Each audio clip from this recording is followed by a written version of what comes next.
Hey guys, today I want to talk about a tactic that could possibly score you more points in the second period and right away. So, this tactic is to score right off the whistle in the second period.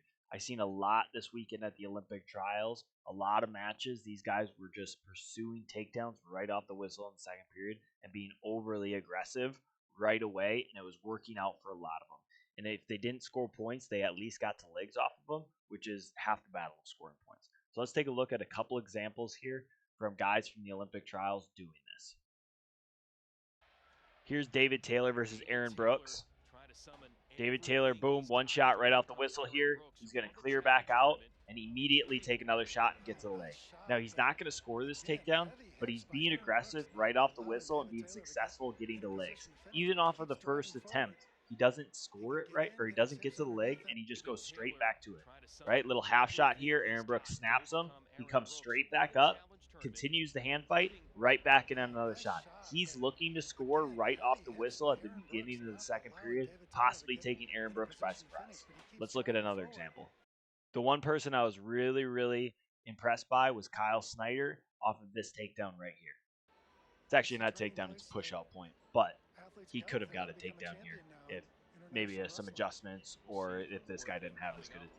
So he lowers his level and just shoots straight into this double, and now he continues attacking until he scores here.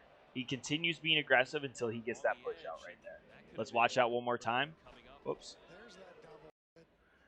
He's going to reach his hands up, act like he's going for a tie-up, lower his level, and double under.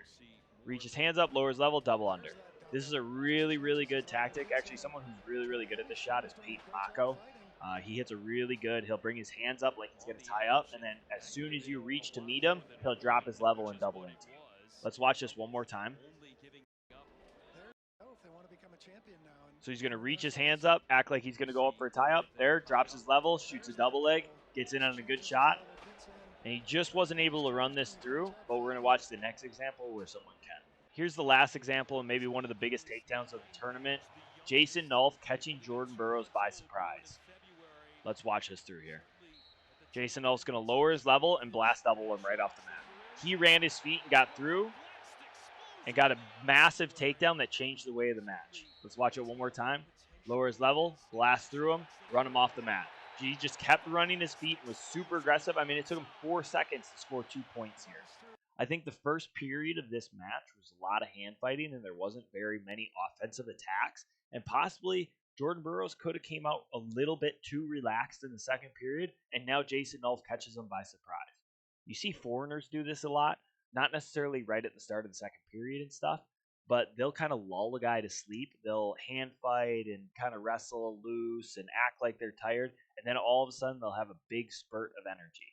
Well, in American wrestling, usually their hand fight and the wrestling is really hard for the full 6 minutes. It's hard to actually up your pace mid-match because Americans wrestle so hard all the time. And so a great time to do this is right at the second period because typically the slowest parts of the period are right at the start for American wrestling, where foreigners, they are very slow and methodical the whole match, and then they'll have explosive movements. Not all foreigners, obviously, but most of them. They'll kind of lull you to sleep. Frank Chamizo is a really good example of this. He'll lull you to sleep by kind of being in a lazy stance, having his defense, and then all of a sudden he'll attack you with 5 or 6 attacks and typically get a takedown.